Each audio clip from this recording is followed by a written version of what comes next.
we're back. Welcome, friends, family, boys, girls, and those who are not quite sure. Tonight, on this Saturday, the 11th, 7/11, guys, 7/11. It's a very important date because I'm joined by the goddess in flesh, Cathy DiToro. Hello. How are you, my love? Hanging in there. Hanging in. It's a thing. I feel you. That's my go-to answer these days. Hanging in. Yeah. Well, I mean, you look great. You look healthy, Thanks. which is always a positive thing. You look Yes. emotionally and spiritually in check, which is another really good thing. You might just be faking it. I don't know. But That's pretty accurate. I know that you're not faking it because as somebody who has historically done all of the things and done them with incredible vigor and energy, I've really noticed in the last couple of months that you've actually taken some time off to look after you. So on that note, I'm really proud of you. Just round of applause. This is me going around with an applause. Big time for me. Big deal. So for those who don't know what the fuck I'm talking about, do you want to kind of give people an idea about who you are, what you're about, and who is Cathy DiToro? Sure. So I am a singer-songwriter, a musician based in DC primarily for about the past 10 years in multiple bands around the area. And I started a nonprofit for women in music 3 years ago called Project HERA. Like the goddess. And we did a bunch of music festivals where we showcased female artists, locals, all over the DC metro, so Maryland, Virginia area. Mm-hmm. And it's just, I'm a chronic, fill your schedule with as many things as you can to avoid all sorts of things, and also because you have to, and also because you should, and a myriad of reasons.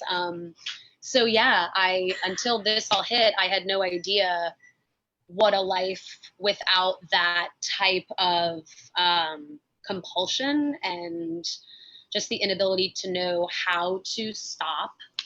Mm-hmm. So it's been a really interesting couple of months, for sure, Yeah, to say the least. For real. And I mean, what you're talking about is it hits home on so many levels for me, and I'm sure for so many people who are watching. This need to always be doing all of the things all of the time. So like, go from that to now, really focusing on, because you've really removed yourself in a lot of ways from. I pretty much media. went from, I did a major shift where I was gigging about 3 to 4 nights a week for 3 to 4 hours per night in multiple projects, whether I was solo with one of my bands, and any gig that came up, if my schedule was clear that day, I would take it. So I would play anywhere. I mean, I don't know what month was my busiest, but I definitely had months where I played pretty much 80% of the month, and it was almost like to see if I could do it. It was like a challenge, and then it was to get opportunities, because every gig's an opportunity, and then it was to hone my skills. Like, there's been all sorts of reasons that drove me. Obviously, money's always been a challenge to balance in the DC area. If you ever went to college and have student loan debt, you know what I'm talking about.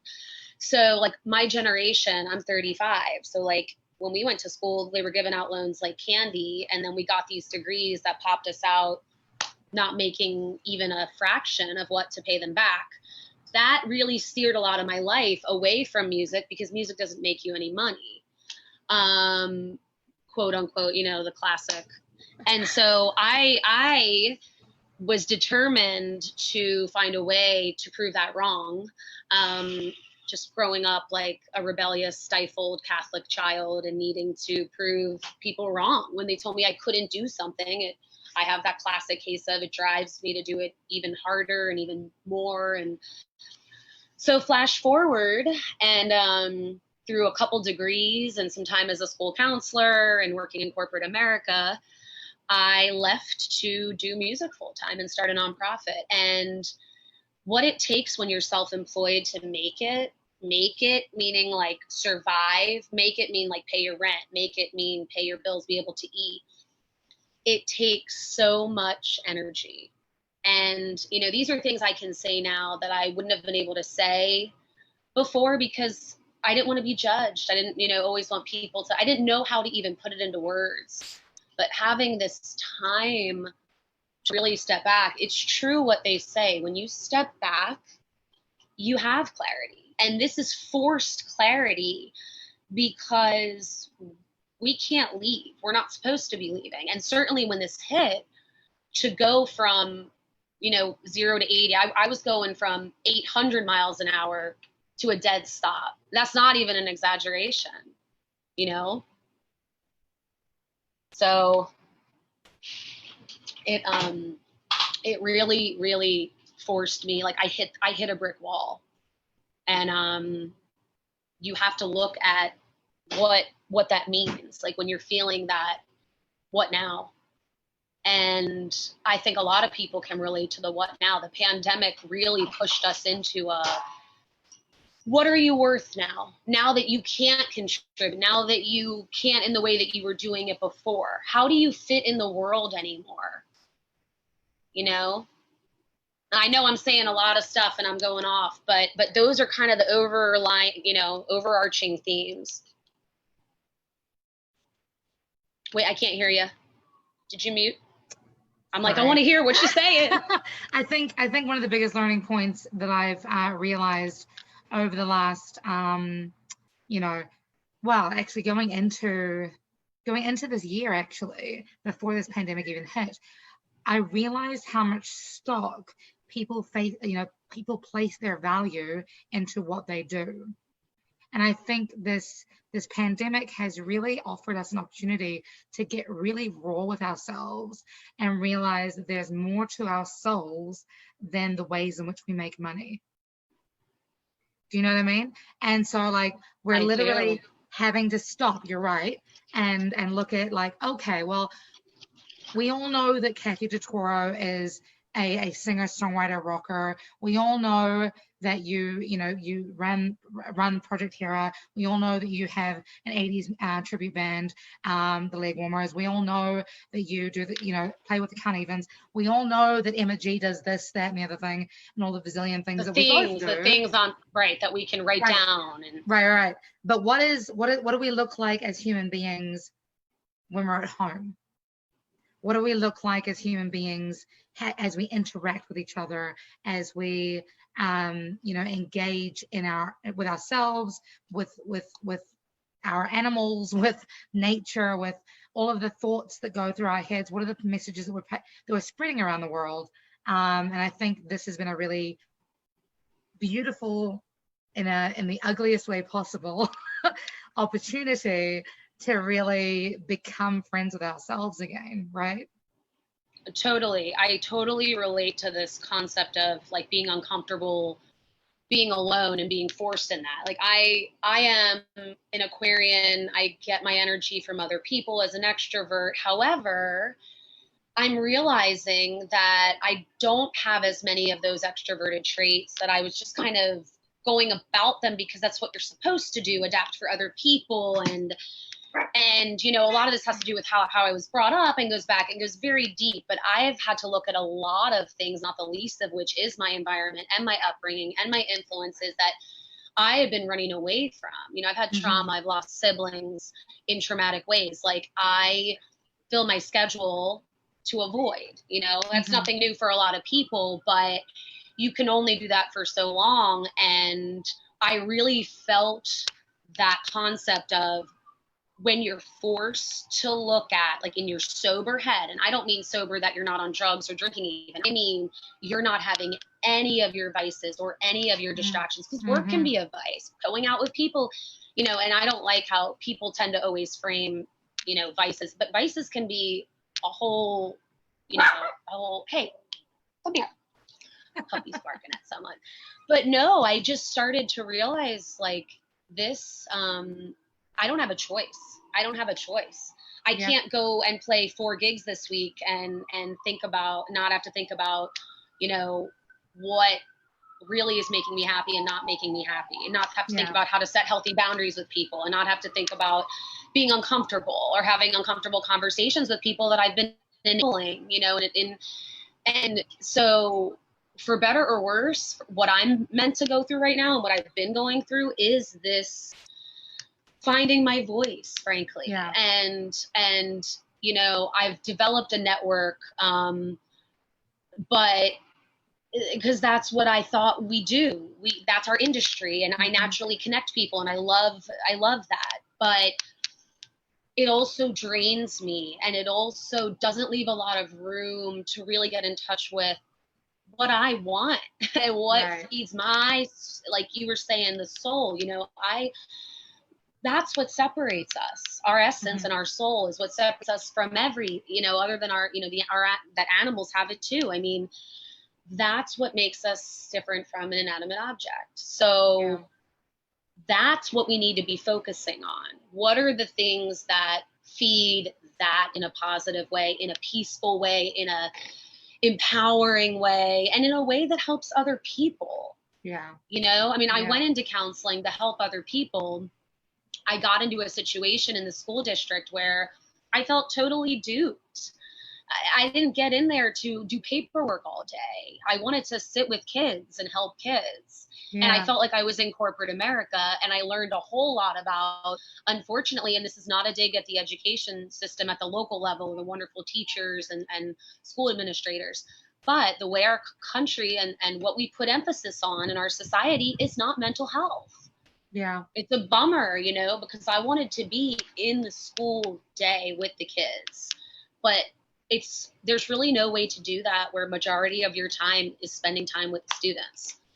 So how are you, speaking of mental health, like I realized that a big part of, you know, people's struggle at the moment has been cognitively figuring out what this pandemic means for them, what their identity now means, who they are as human beings. And a big part of that is obviously our mental health.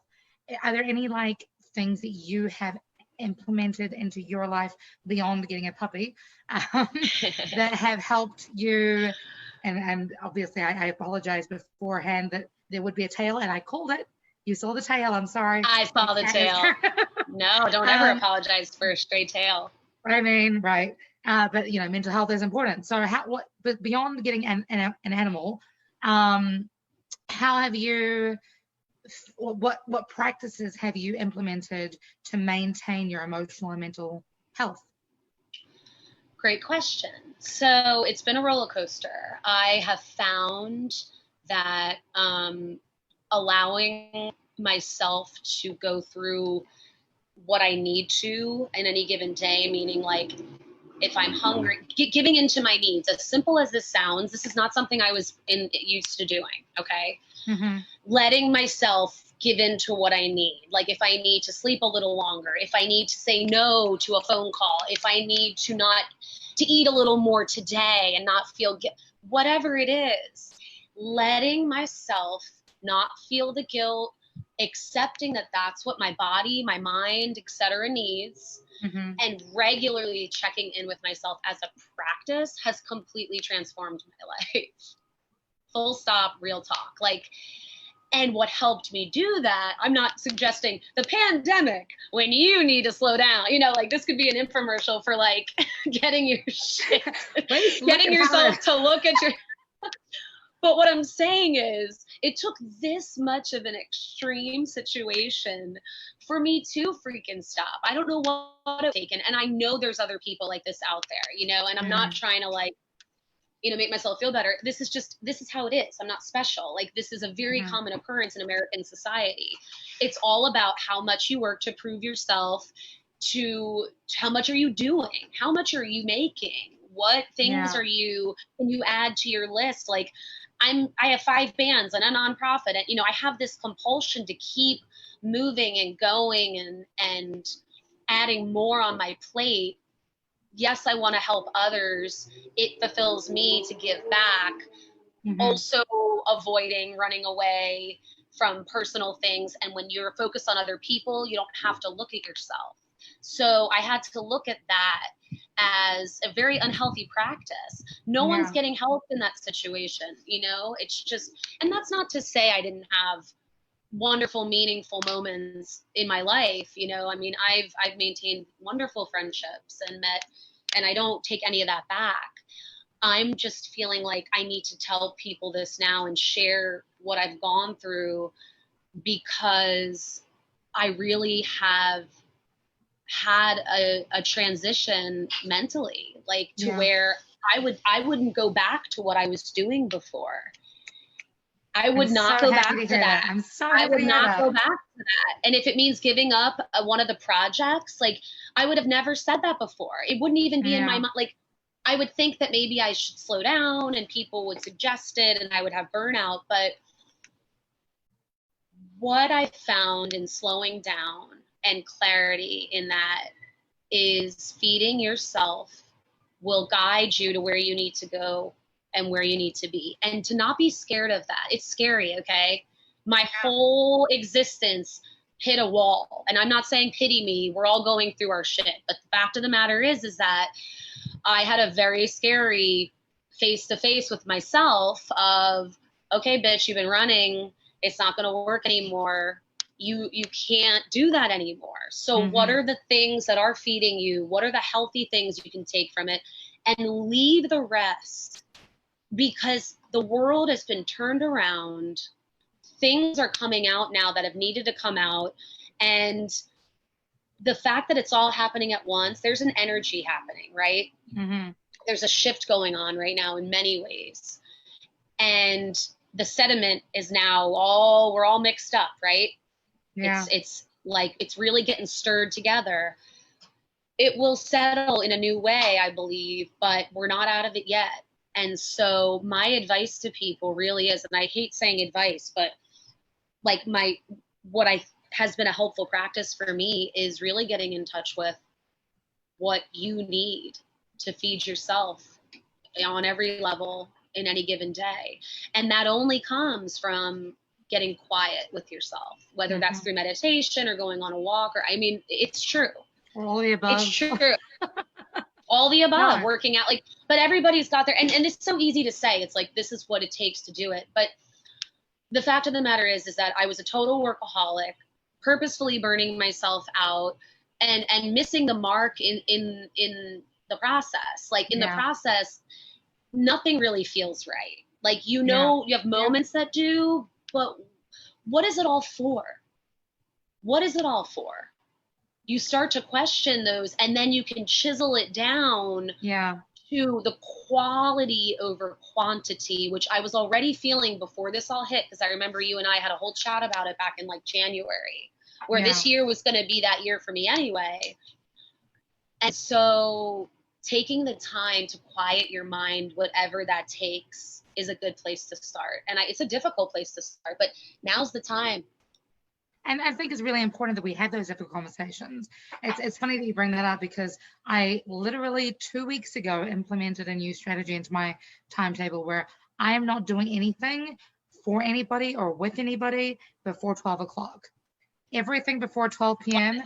is my time to meditate, to work out, to sleep, to cuddle my cat, to listen to motivational speeches, to, you know, to just feed myself. Or to do nothing. Yeah, or to just sleep till 11:45. Yeah. So, but your comment kind of, your reply kind of segues really nicely into my next question, which is, so what is your why now? You know, you started off wanting to almost like prove yourself to the world, which I totally get, because we're women, and women in a very masculine dominated industry. And, you know, and to, you know, to add fuel to the fire, you know, as attractive women, it's even more difficult in some ways, because then you have to deal with a whole bunch of and totally, you know, so now, like, going from that to, you know, wanting to empower young people and work with young girls, to, you know, to grow and develop a brighter future for them. How has your why transitioned from that to where you're at now? So what I'm seeing is basically I need to work with kids again. Like I'm feeling like when I left my counseling job, it was to pursue music full time. And then when I did that, it was kind of like, well, this doesn't feel right to just do this. So how can I then like use my privilege and and whatever, my connections, and just to help other people and to show girls, because we're in a male dominated industry, that they can pursue and do it as a career and do it, just as much as our male counterparts. Yeah. So those two things I've always known. I've always known music. It's just has to be and will be a part of my life. And then helping people and teenagers, I've always been drawn to the youth, because that is such a fragile time. I mean, middle school into high school sucks. It's important though. Like you frame a lot of your worldviews at that point. Yeah. It can go in many different directions. Like that, those are the forks in the roads, like massive forks in the road. I'm not saying like I'm here to say, the savior complex, but it's like just being a resource through music. No, because that's real too. Like I know many people like that. It's not about that. It's just what we feel as people from our hearts and our souls, and the empath concept of you feel drawn to want to help in the capacity that you feel you can. And for me, it's music. So right now I'm reading a lot about what's going on in education, and I'm kind of back in that mindset a little bit. So I'm very much in the social justice mode. My graduate degree is in education from George Mason. And the program we went through is so well known nationally for being social justice focused. And I remember at the time being like, what exactly does that mean? I didn't really know. I knew generally what it meant, but long story short, that's where I read the book White Privilege, not White Fragility, White Privilege. It's a book from the early 2000s. Okay. And it really blew my mind. It blew my mind. And that's when I started to get a real education at 25 that wasn't whitewashed and religion washed and Christian washed. And, it really changed a lot of things for me. And then I pursued the counseling degree and just knew at that point, like, I just want to be a resource. I want to be an example in a positive way and affect people in a positive way. I want their interactions with me to be positive. I want to help if I can, even if it's, and I genuinely just think that that's why we're here. I do. Yeah. I don't think it's just up to the empaths. Stop it. Grab this little guy. I don't think it's just up to the empaths. I think everyone has a responsibility to it. Yeah. Whether it's holding a door for someone. I'm not saying you have to go run for office or lead the protest, but show kindness. You do have a right to be kind. Yes, you have. And it's not said enough. It's said, but it's not really said.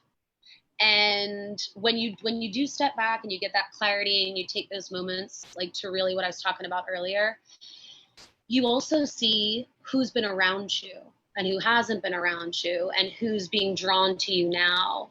And that's also been a very powerful process. And I think that's very important for everybody to go through at some point in their life, and multiple times perhaps in their life, where you're reevaluating the people in your life. It doesn't make you a shitty, judgy person. It makes you someone who is in tune with who they are and the type of people they want around them. And I didn't even begin to do that to an extent I should have. Like I never learned how to do that. It was just everybody come on in. If I get screwed or bad things happen, whatever, but I still have to let everybody in. No, you don't. I think it's also really important. I've been, one of my mentors, Robert Heath, was telling me about this the other day, is like, in a lifespan, in the span of a year, if you're on a journey, especially when you're as dedicated and motivated as people like you are, hello puppy. The goal is almost to improve on yourself 1% per day, right? And so automatically who you're going to be in 7 weeks, 7 months, a year is going to be very different to the person you are now, because you're always growing and developing and changing. And so, you know, it only goes to be expected that people are going to enter into your life and then lovingly leave. It's not a bad thing to enter someone's life and then leave again. You're here for a reason, a season, or a lifetime, right? And so being able to be cognizant of that, and then be able to be aware enough of yourself to honor your growth and development, and honor the growth and development of other people, so that when it's time for you to exit someone's life, you know, you're like, okay, cool. Good point. I'm here, and I hope that I've left you a better person. Thank you. I love you. Farewell and good luck. Yep. You know? No, but totally, I do. And I think these are conversations that would have made me uncomfortable before, you know, but the people pleasing thing is an illusion. Mm-hmm. Like, for whoever needs to hear it, I certainly needed to hear it loud and clear. And it just is. It's not realistic. All it does is take major energy away from you, and in a damaging way, because it's taking energy away from you really learning more of who you are and who you want to be, because you're not putting yourself at all into consideration. For sure. You know, and that is a very like religious mentality. Like, for me, it came from guilt, from Catholic guilt, and like sacrifice. Like, you're supposed to sacrifice in life to get to heaven. And I just have come to terms with, like, I just don't think that's true. And now I'm finally feeling comfortable enough to say it. And, you know, another thing I realized during this time, which has been really tough, is that a lot of my voice has been stifled because of how I grew up. And that's hard to come to terms with too. Like, you want to feel like you can say how you feel as a kid. Mm-hmm. You know, I mean, we learn in child development, children should be able to express themselves and don't make them feel guilty or wrong. Or like, we try to teach, you know, it's our responsibility as adults to teach them how to express themselves. Well, I wasn't really given the chance to express myself if it was differing from an ideology, a religious ideology. Interesting. Okay. And years of indoctrination. Okay. And fear of going to hell, and falling for that. It's very strong when it's coming from people that you trust and people that you love. And, you know, it's the whole veil kind of thing. Like, the veil gets lifted, and then you start to see and you feel all sorts of emotions, not the least of which is betrayed, distrusting, duped, and foolish. And you go through the phases of then, and I mean, I started doing this years ago, but it's even more clear now with all the social justice issues coming to light, and just seeing how intensely my childhood and upbringing really affected what I had access to. What info I had access to. It's so fascinating, right? Like, it really does come from your environment as a child. It has to start there. And I've been meditating on this and thinking a lot about this concept. We have to reach younger generations sooner. And I'm not to like be the savior complex, but to give them the access to the info. To think for themselves. Correct. No, but essentially, yes. Like, in a perfect world, it would kind of be like, okay, so here's the buffet, here's the smorgasbord, you know, why don't you figure out what's wrong with that? It's that not even giving it shutting it down. Like, I learned about things that were wrong before I learned about regular things. Yeah. You know, so yeah, it is. I'm telling you, it's definitely like, it's its own club. Like, you only kind of can really feel it if you grow up in it. And it's super dysfunctional. It's like a badge we all have that when you say recovering Catholic, you just know what it means. Okay. It's very real. Yeah. So I encourage, and I've been encouraging and having a lot of conversations with family members and friends and processing this stuff, because it's so deep seated. The religion in a lot of our society, and you know, which is not to say that there's some really beautiful things that come from faith as well. Obviously. And faith is totally different. I posted something yesterday about the Catholic Church getting $1 billion in the PPP program, which is insane to me. Oh, But gosh. that, Okay. faith, yeah, right. But that faith, you don't need money to believe in God. You don't need money to be spiritual or have faith. Faith is beautiful like that. It's pure, it's personal. And I think there's a very twisted, warped perception in our society that religion and faith, they're not interchangeable. Fair enough. Fair enough. I stand corrected. So you talked about reading a book called White Privilege. We all know that White Fragility is a book that is currently doing the rounds, as well as like various Ta-Nehisi Coates books and a whole bunch of just beautiful literature that is waking people up. You are what I refer to as a light and brighter, meaning what that is that? I like that. As in you're a white person who is woke or waking up. And I say that with love because I take it as love.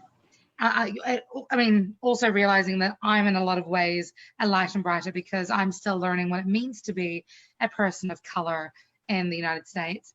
But right. I'm curious as to, and that's a whole other conversation, but I was going to say, I want to hear more about that too, from your perspective. Maybe, that's a conversation for, on Sundays, the Capital Grove Collective, we do a very open and honest conversation as a it's like a round table, yeah. But I'm really fascinated, impressed by, and just inspired by your journey as you have taken yourself out of the social media realm in a big way. And now not only are you, I mean, you're obviously still, supportive of musicians within the DMV area, but you're using your platform a lot more these days to challenge people around the BLM movement. Can you tell me a little bit more about that? Sure. So I, throughout the pandemic and kind of talking back to me taking time to really see what was going on and what I felt, connected to, and that my place in the world really, and just what now. When this all started to hit socially in a large way in May and June, something just snapped, and I had already kind of been dealing with ego and like trying to disassociate with my ego, my former ego, in the sense of like, right. Come to my shows this weekend, and like very surface. Not to say that, I mean, I connect with people and I love, and if you know me or you come to my show, like you understand and you know that for me it really is about connecting with people and the fun of it is, and like just having fun and hanging out, and I'm all about the hang and hanging out and meeting people. But when that all stopped, it made me realize it felt like a bit of a superficial existence, and it also felt a little bit like just disconnected. I have so many projects and I'm doing so many things, and I'm like in the hamster wheel. So I need to step back.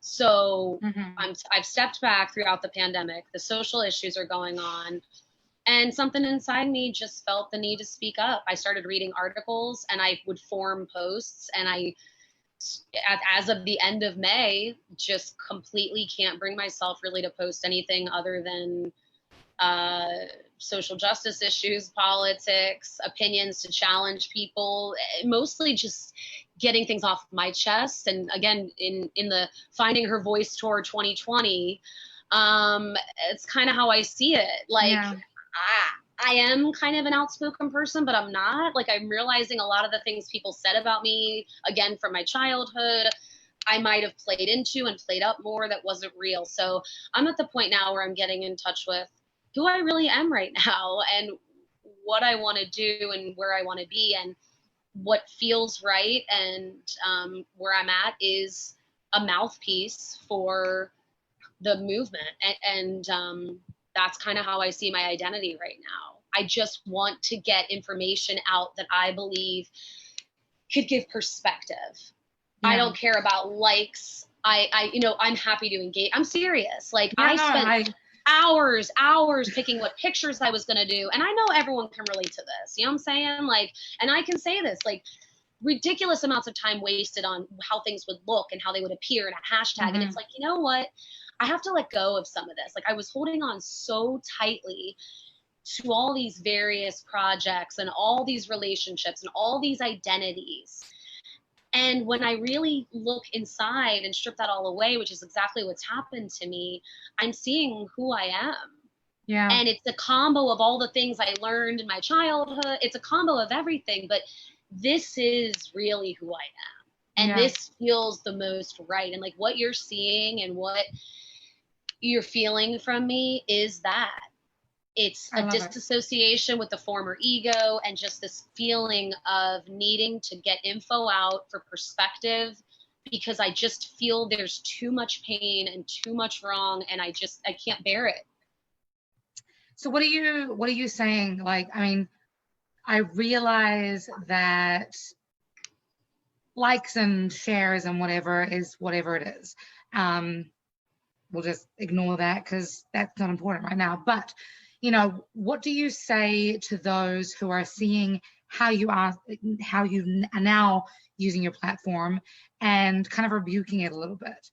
You know, who the fuck are you as, you know, this blonde white chick to tell us about how important the BLM movement is?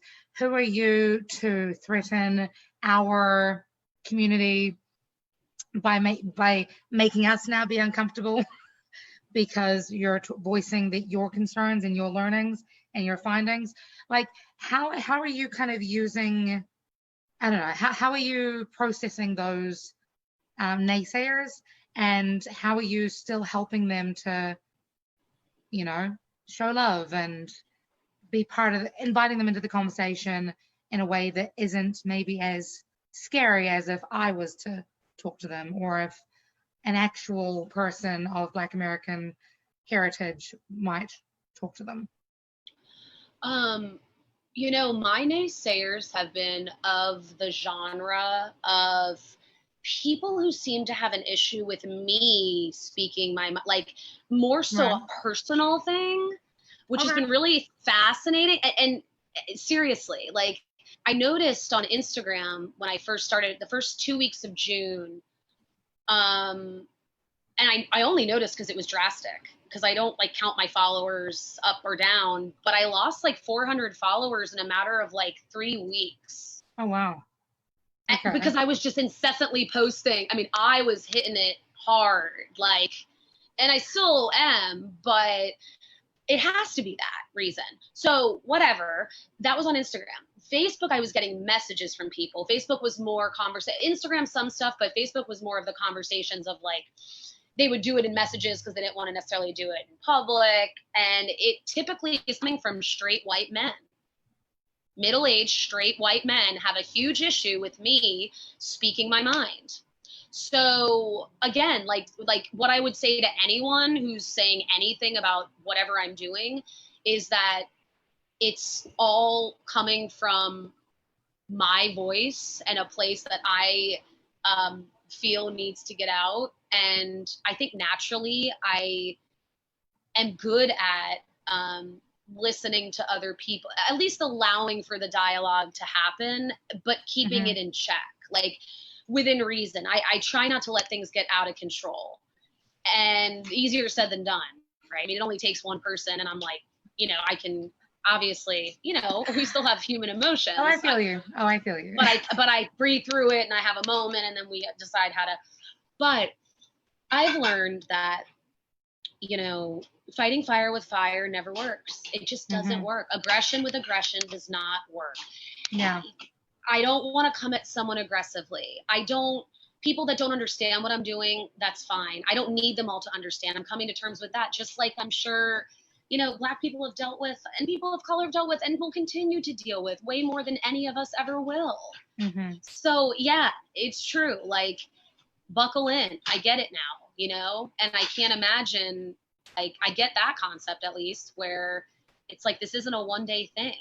So developing strategies to have these conversations is important, because that's what I'm seeing. People are coming to me for conversations. And I think it's really important. Not everyone's good at this, and that's okay, but is to allow people to say what they need to say, and to an extent, and then hit each point for point.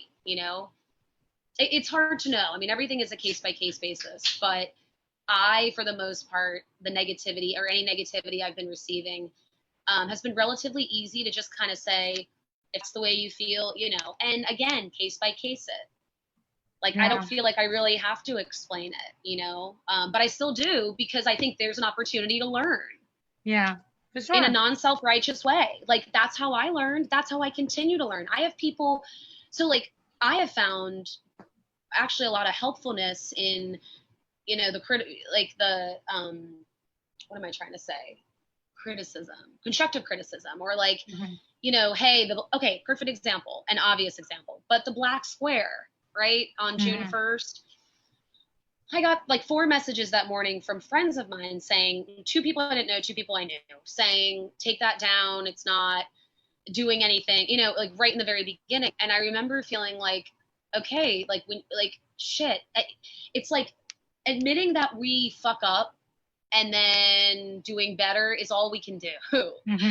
And that was a perfect example of like, but we have to receive it too. We have to receive the criticism. Like, we have to be able to receive it. So I think it's twofold. It's like, I'm able to receive it, and I'm also able to kind of sift through it, I think. And the real naysayers for me have come from middle-aged straight people. I don't know how else to say it. Like, I'm seeing a large majority of that. I don't know where it's coming from. It's triggering them. Yeah. It's interesting, the whole black squares thing, because I understand what the intention is. However, there have been a whole bunch of, like Rihanna even blacked out and shut down her business, I think, for a day, to like sort of raise awareness of how important Black business is and how important it is to support Black business. But on the other hand, you also get people who are like, well, but by voluntarily silencing yourself, you're also feeding into the existing silencing of Black business. Totally. So I think it's important to like acknowledge the platform that you have, but also acknowledge that everybody is doing the best that they can, by and large. Not everybody, but well, we'd like to hope. I was going to say, for the most part. I do think a lot of us are. Yeah. Sorry. What was that? I said, I like to think that most people are good, right? Right. Of course. And this is the reason why I still choose to smile and wave at policemen, is because I want to. Yes. I want to believe that they are good. I come from a country where police are good, where police are there for the community. And so I want to empower them to not be assholes.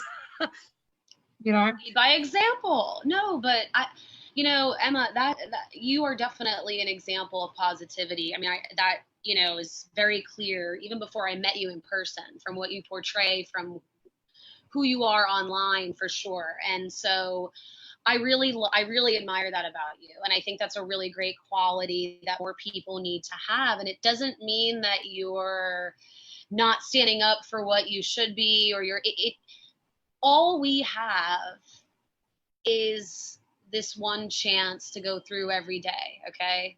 And you can go through it with a certain mentality or not. But people really do need to wake up to the concept of they are in control on every level, from how they frame things to how they see things to what they're thinking. I mean, I used to say that and think I can control what I think. That's not what I mean when I say that anymore. I mean it in a much more intense way, where we literally make up our own thoughts, so totally. And no one has the same too. So it's like, this is all a part of people needing to figure out how they're going to frame their worldview. Totally. And the info's out there now, folks. Like, you can't hide from it. We have the internet. Like, this is an insane time. We're going to look back on this and be like, remember that time that for a couple years or whatever it's going to be, we were pretty much forced to stay at home, and we just like spent the days connecting with each other and type seriously and figuring out the meaning of life and creating a new utopia. I mean, you know, this and that and the other thing, but that's kind of where we're at. Like, this time is showing us, what do we value? Like, how sad that people value work over health. How sad that the government we trust and we pay and we put good faith towards isn't taking care of us. They could snap their fingers and make shit money fucking rain for us. They did it with the first payout. Yeah. You know, it's just, we as individuals have to decide, our generation especially, we give the knowledge back down. The Zoomers are raring to go. And people like you and I keep working with kids, because the kids are our future. Whitney, R.I.P. Yeah. They are. And that's what I'm feeling, real talk, like overarching theme these days, you know? No, I'm here for it. You know? I know you are. I know you are. I know you are. And I don't have exactly the plan of how to do that yet. Like, I'm still figuring out, like with Project HERA, just to segue into that a little, we got a grant for the festival, but they wanted it to be an in-person festival. Obviously, we can't pull that off this year. So we returned the grant money. It's all good, but, you know, we will be looking to pick up again. You know, I'm kind of in the process of evaluating the need right now. You know, I mean, I am out of work, and I have this passion and the knowledge and the degrees and the experience. And so, you know, as a pivoter, I've done it before. I'm finding myself again in that situation of, okay, what next? You're catching like very much in the what next time right now. So these conversations help, you know, and are really inspiring, and I really appreciate you talking to me too, because I don't talk to people as much as I used to. Well, the thing is, like, I mean, energy is everything. Nothing, you know, everything is energy. And, you know, it's really important. I mean, I appreciate you being here in the first place as well, because, you know, it's really important that voices, there's a diverse range of voices that are being listened to, being heard, and having the opportunity to speak. And especially when those voices are voices for change, voices for love, voices for positivity, voices for action, you know.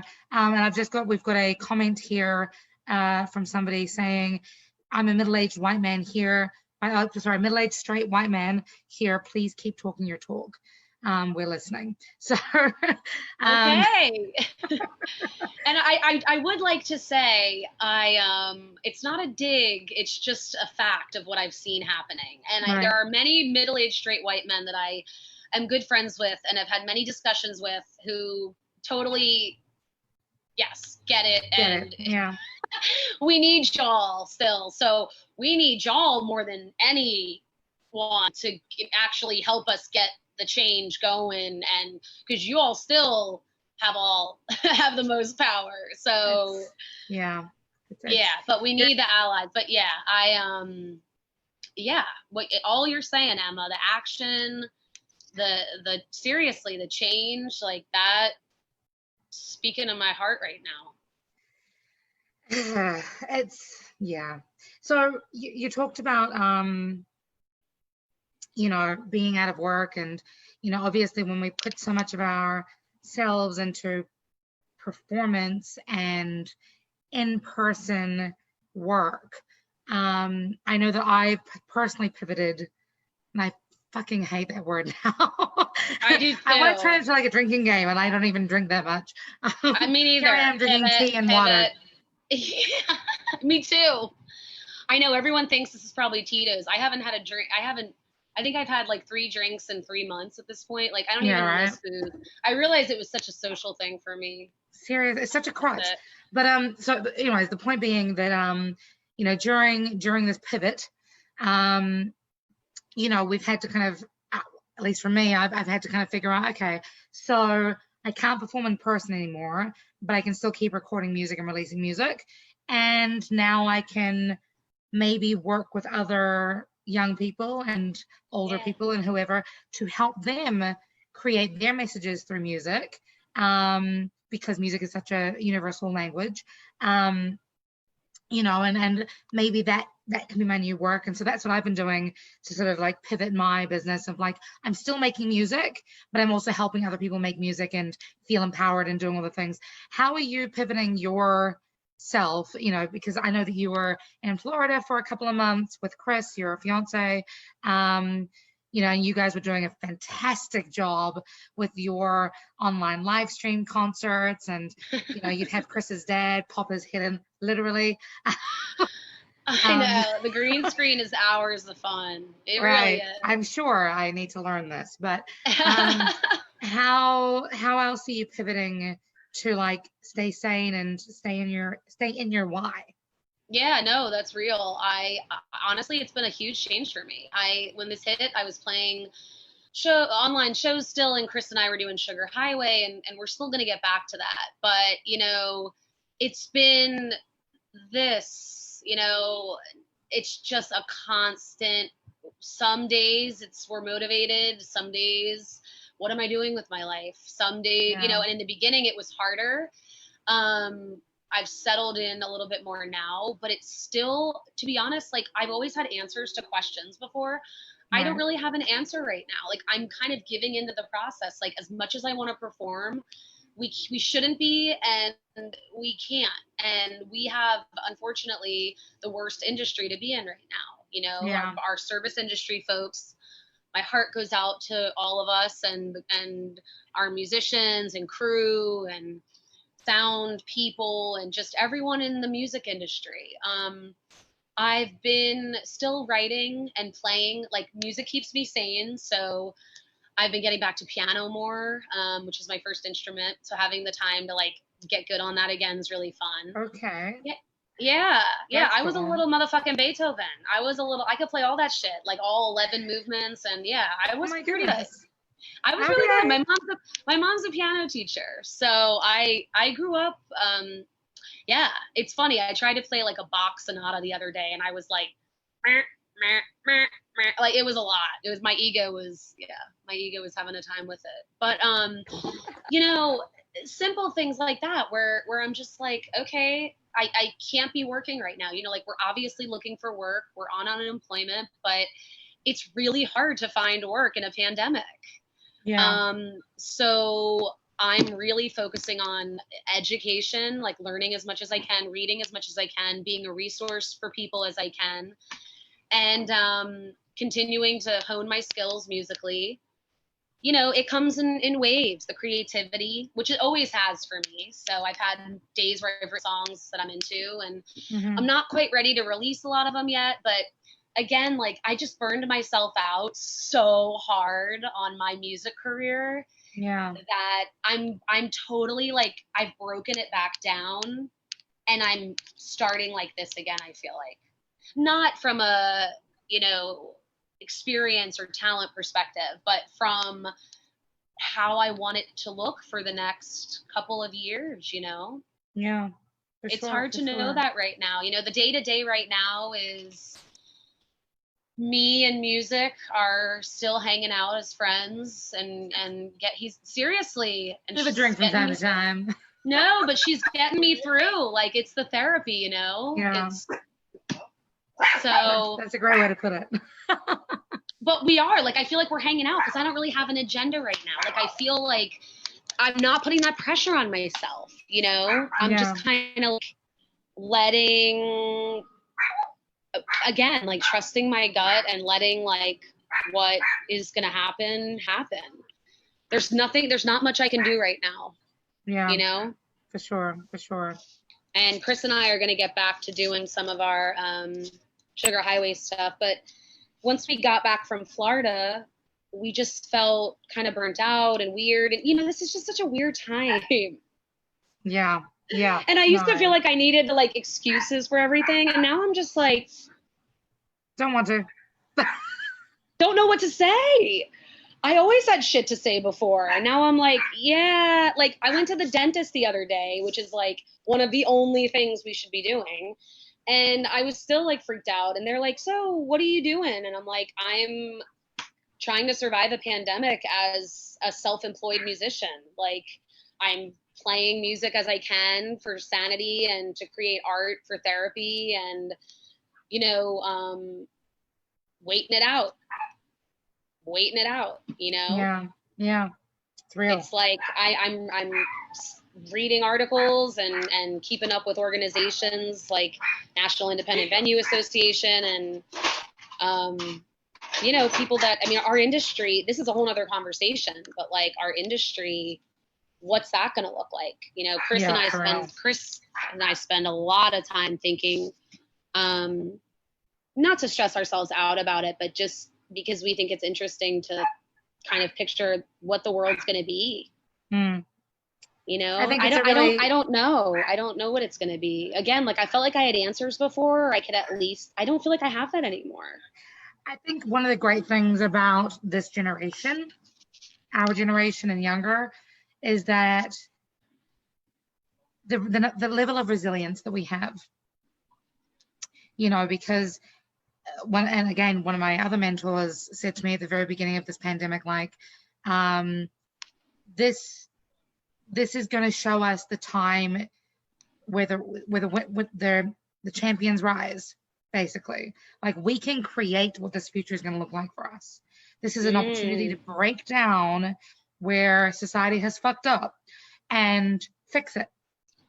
Totally. Recreate what the future of the world is going to look like, what the future of the United States is going to look like, specifically, knowing full well that there's a lot of countries, New Zealand included, that have definitely, you know, are getting through this a lot easier. Well, totally, and it has everything to do with their leadership. Like I think this is another really interesting point, and this is another, you know, this is for another day too, because this is something I've been thinking a lot of, and I'm sure other people have as well. We need to look back at the Constitution. Like you don't keep something that long without at least looking at it. And like, why is it like treasonous or like so dramatic for like people to think that they want to look at it? Yeah, no, I feel you. I feel you. And I know that's like a whole nother thing, but I did want to mention to you, because I've been reading a book. It's The Words We Live By, and it's by my friend's aunt. It's an annotated guide to the monk. What's your last name? Oh, sorry, Monk. Monk. Okay, cool. It's a guide to the Constitution. So I had posted, what article was it? My friend commented on, it was like a meme basically saying it's time to, you know, women and people of color were not consulted whatsoever on the Constitution, time to revisit. And she said, hey, my aunt wrote a book, and I'm not a history buff by any means, and I don't choose to read about history when I do choose to read. However, I think an area where I need more knowledge on for sure is the Constitution. And I've been having quite a time, and I'm finding it really interesting, the way it was worded and all this stuff. And this is kind of like a really intelligent Cliff Notes. Like it's helping a guide through. It's like, you know, a helper, which has been really neat. And yeah, my friend said her aunt wrote it. So that's awesome. She's a local DC gal, and yeah, it's pretty neat. But yeah, you know how it goes. Reading books. I mean, I don't know the Constitution that well, to be fair. You know, being an American citizen born in New Zealand, but nonetheless. I barely, but it is something that now it's like, I don't know. I mean, again, like it's real to like, we have the time now to be thinking about these things. A lot of us do. And frankly, even if I still had my job with all the shit that's going on, I'd be up all night thinking about this. Like, it's not like, you know, just because people are out of work and like thinking more, like that's kind of true probably, but also like shit's really bad. And we're not idiots. Like, we have brains and the ability to critically think, and like, contrary to popular belief, I know it's tough in America right now to use your brain, but it's like we have the access at our fingertips, you know? Yeah. And we didn't have that. If we were kids going through this, we wouldn't have had this. Yeah. Yeah, valid. Well, we're definitely living through a very powerful time, and a time that we can choose to lean into that power. And I would like to encourage everybody listening in to do that, to take the time to read the books and check out Cathy DiToro on Facebook and on Instagram and on YouTube and all of the things. Obviously, projecthera.org. That's all the time we have tonight. I'm so sorry that we have to go, because you're amazing, Cathy. Emma, I really appreciate it. This is fun. I mean, it's what we like, having difficult conversations in a way that is fun. Listen, I will say, for me, it's definitely, you know, I mean, we don't get to talk again, I don't get to see people as much. So what I find fun these days it's all relative. I mean, I'm here for it. So everybody listening back at home, please check out Cathy DiToro, Project HERA. Thanks, Emma. Project HERA, however you Americans say it these days. You say it just fine. Thank you, Boo. Thank you. Be good, be kind, spread love like it's going out of fashion. Be your own kind of superhero. And please, for the love of saving the world, start with your mom and give her a call. You can control